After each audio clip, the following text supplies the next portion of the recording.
In my heart there is a place, and a very fond one, for a bit of kitsch in the kitchen. I'm not interested in pleasing food snobs or in eating just one sort of food. I'm after indulgence, and sometimes only calorie-infused trash will do.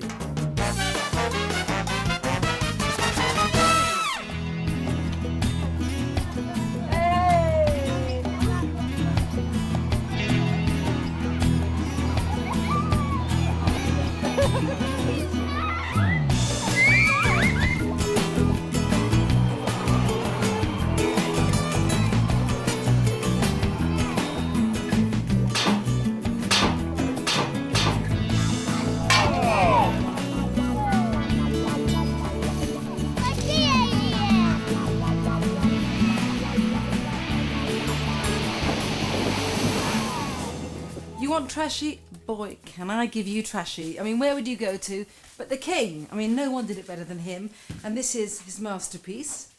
Elvis Presley's fried peanut butter and banana sandwich, which is a complete joy and offers some explanation as to why he got to the size he did.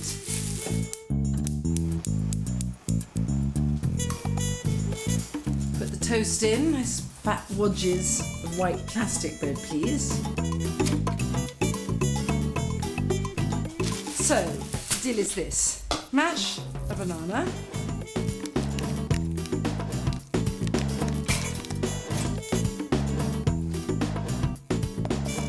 Good slathering of smooth peanut butter. Don't get the one that says extra smooth, because then it'll just get too runny and drip out. Banana on top. And just put the sandwich straight into the foamy butter. 2 minutes aside. Just want it nice and golden. First time I came across this was in entirely the appropriate place, which is in Graceland, when I ate it in the cafe adjoining the great Elvis Palace.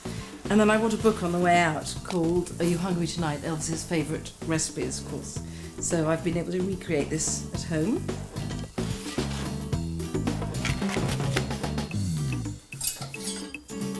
Now, I think this really demands to be cut on the diagonal. Now, in the book, this is placed on a doily and speared with some very good cocktail sticks, and I'm not going that far, so frankly, all I recommend is you just take the weight off your slingbacks, relax and eat it.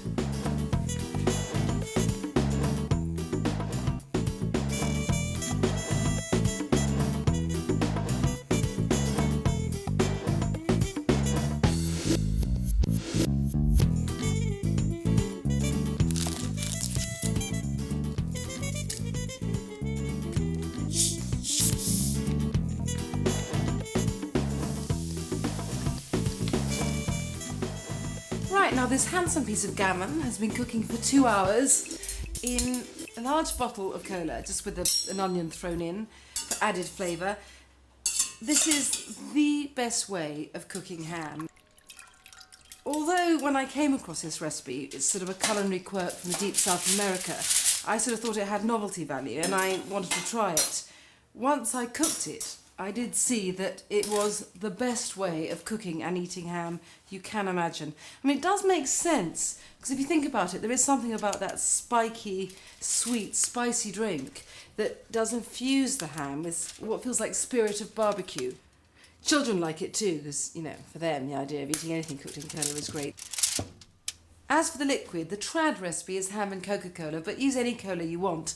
Not diet though, absolutely not diet, it's full fat or nothing. And do not throw away this cooking liquid because it is so wonderful. The saltiness of the ham has gone into the sweetness of the Coca-Cola and it makes a great basis for a thick bean soup. All I want to do is take off the rind and put it in a very hot oven, just preheated, to make it crackle up and just sticky with sweet glaze.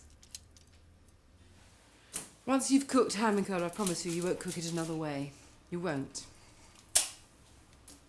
Score the skin with a knife, just crisscross it. And then, this is a rather retro moment, that's what my mother always did, stud these little diamonds with cloves. You know, this is really just an intensification of that aromatic, spicy quality. I mean, you can see here the cola's kind of just infused all that surface with a sort of brown barbecue glow. The taste is wonderful. Right, so maybe one more. Lovely. And now the glaze. First, black treacle, which has the kind of bitter sweetness of burnt toffee. I don't know, and it sort of brings an almost sort of licorice intensity. I've lined the baking tin with foil for no other reason than that all this sweet stuff burns incredibly easily, and it just makes cleaning it much easier later.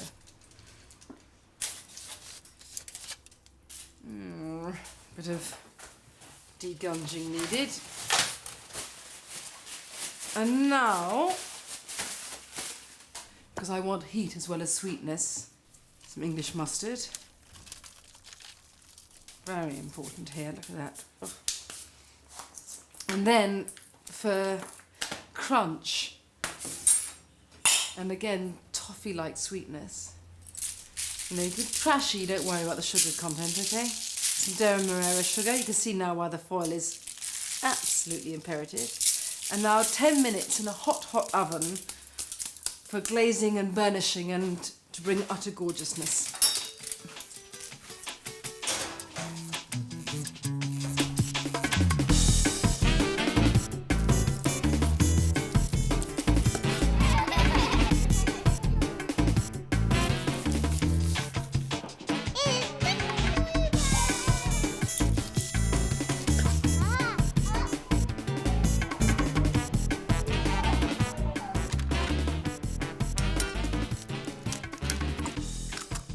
If you're not going to eat this ham just carved thickly and wedged between slices of white bread, you've got to have it with this sweet corn pudding. And by pudding, I mean really like a sweet corn souffle, only without aerating the egg whites. It's incredibly easy to make. 5 eggs, little light whisking. Okay, so there's the eggs, and then, this is a very gratifying part, can of cream-style sweet corn. Very satisfying cooking with cans. For me, particularly wonderful, since when I was 12, cream-style sweet corn was my idea of gastronomic heaven. Lost none of its charm. Put it there. Large can of just ordinary non-cream style sweet corn. It's drained. Hang on, just give it a bit of a stir.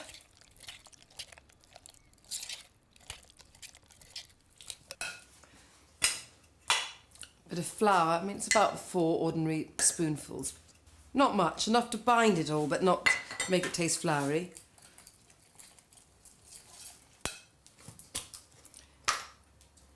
Baking powder,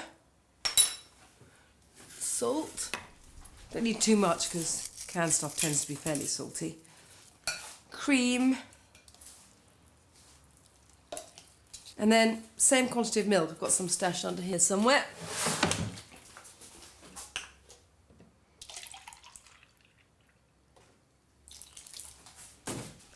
Just a final stir.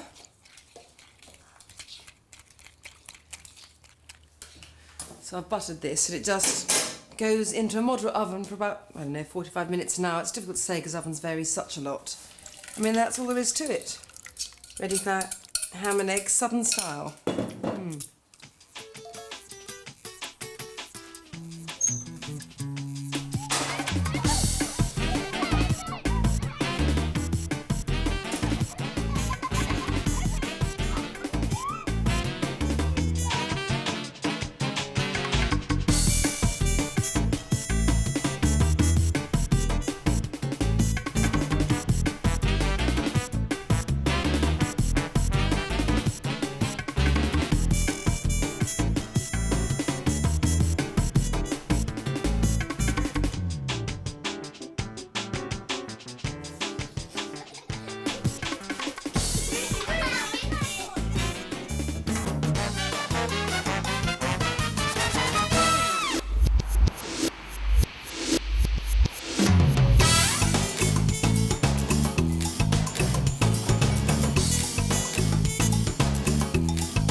trashy cooked should not be stowed aside for too long, I feel, without a drink in hand.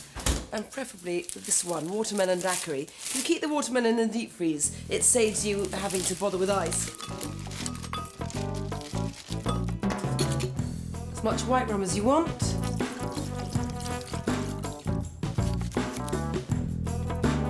Juice of a lime.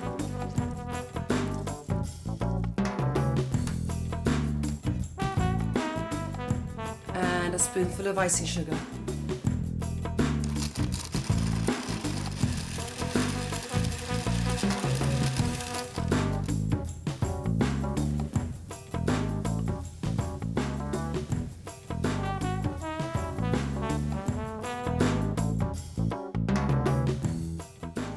Let's be honest, there are a few things in life that can't be improved by a little deep frying.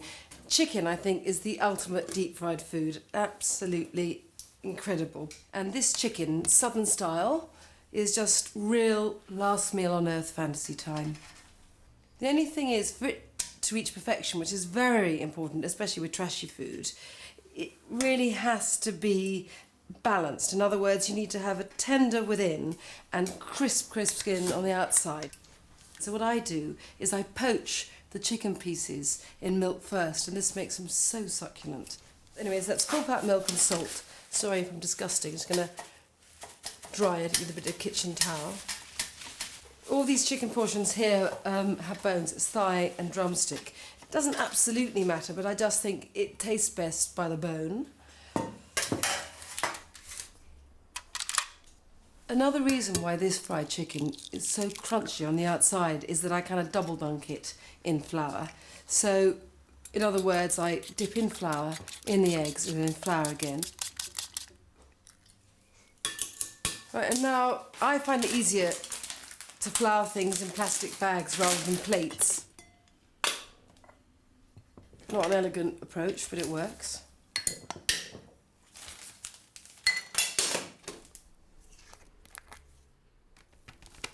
Some cayenne pepper just for colour and also a bit of heat, a bit of spice.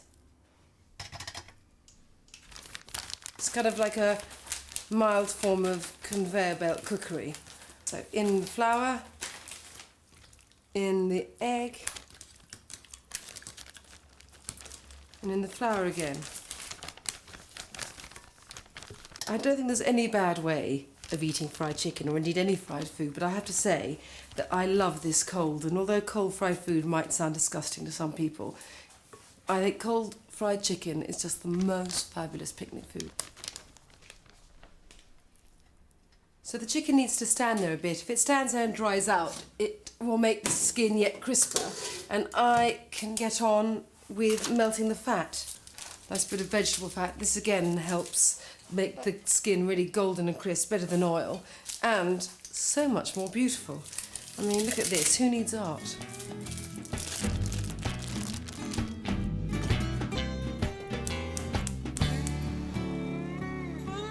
Now, I know this looks like there's a lot of fat, and indeed there is a lot of fat, but you've got to remember, and this is not just an excuse, that when food is deep fried, it absorbs much less fat than when it's shallow fried. So in fact, this is just healthy eating.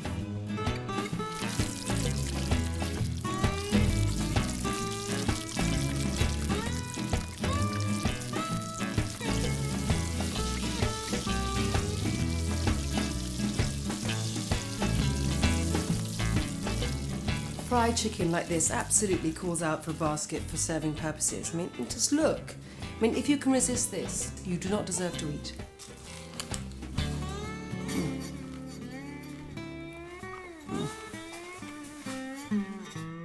I've already told you about my Elvis Presley book, you know, Are You Hungry Tonight? But I have a couple of other choice kitsch titles. Can You Take the Heat? And this is the cookbook of the World Wrestling Federation. Two of my favourite recipes, tasty Trish kebabs. Want to try them? And this, The Rock's favourite chocolate chip cookies. That's The Rock. And my favourite bit of this is this line, makes 4 to 5 dozen cookies. But this, an old favourite, Liberace Cooks. I thought this was him cooking in his kitchen until I read inside and saw that he was in fact cooking on his dining loggia. He has 7 dining rooms, you understand. This is him in his TV watching dining room. And this is Liberace with the author, part of the shirt. But actually, you know, for all that campery, you know, this is a really, really good recipe book. I mean, sadly, it's out of print, so I think it's about time for a reissue. This chocolate lime cheesecake is the epitome of my kind of trashy food, by which I mean that although many of the ingredients come out of packets and essential, the finished result is really seriously good, no joke. And it's also very, very important that inspiration for this comes from a kind of industrially produced, not naturally occurring foodstuff.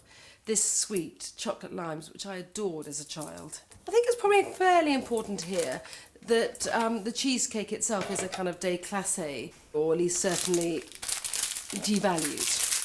But this is wonderful. The base, Maryland cookies, completely chocolatey ones. I want a rich, dark chocolate base to counter the rather sharp, tender custard topping.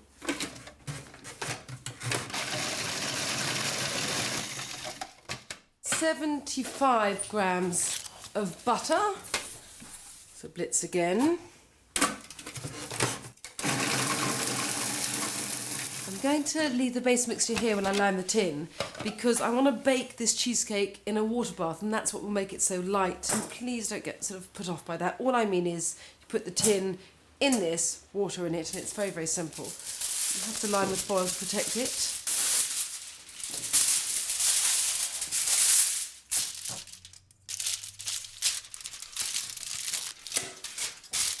So this not only stops water getting in, but it makes you feel very, very competent as well. It makes up for a lifetime of not watching Blue Peter.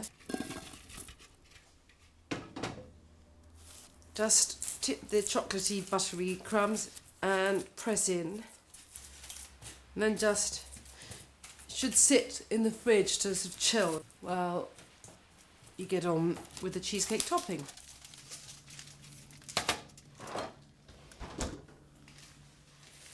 So, anyway, so the base will just firm up in the fridge a bit, and the topping is incredibly easy.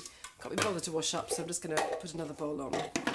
The processor is a fabulous machine for making cheesecake, because although you want everything really blended till it's smooth, what you don't want is to incorporate air.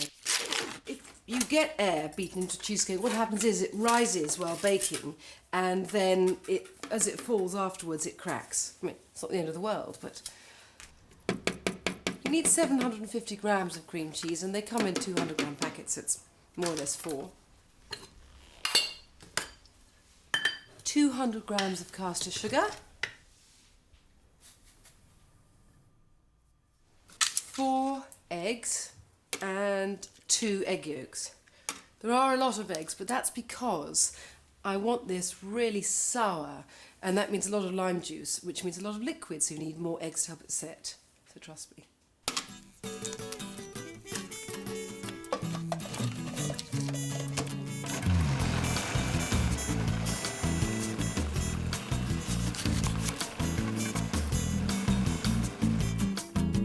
Limes can be very resistant to giving up their juice, so if you find that's the case, the best way of dealing with it is just put the limes in the microwave on about medium for 30 seconds. It may help.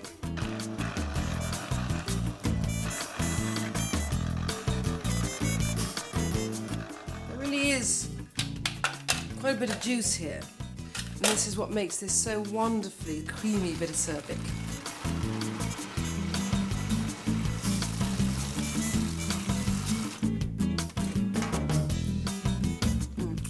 Lovely, got a real hit to it. So I'm just going to get the base out of the fridge, put this topping on the base, in the tin, in the oven. I mean, not hard.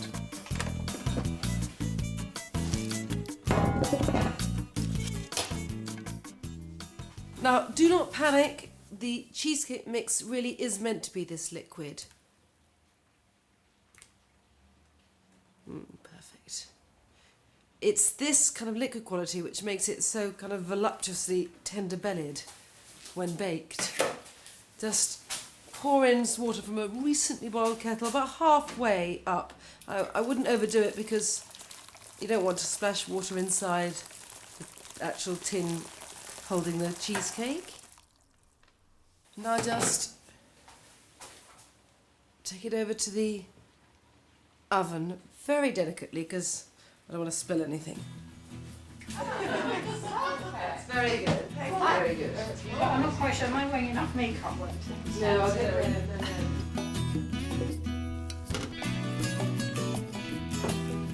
What do you think? Gina. Oh, I guess.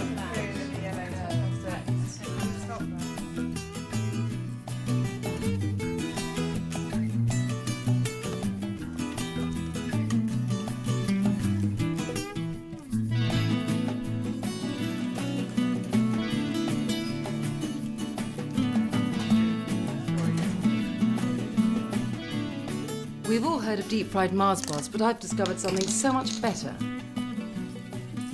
So I am going to introduce you to something quite spectacular. Little deep-fried bounty. Well, I love the notion, though, that a kind of bounty bar needs batter. Of course it does. Everything needs batter. Yeah. It's good, isn't it?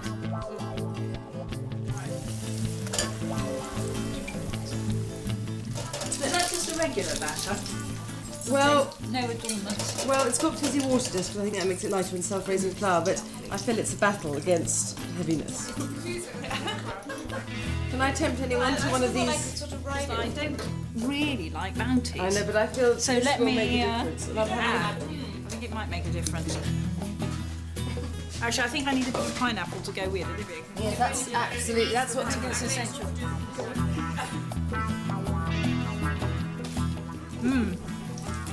No, it's really good. it is, isn't it? Really good.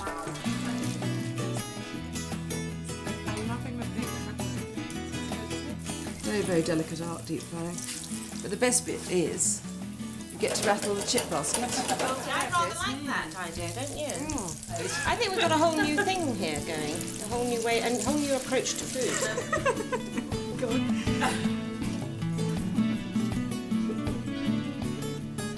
Oh my god. It is good, isn't it? What's it like? Well, kind of like Christmas and Easter and your birthday already rolled into one. Cardo, darling.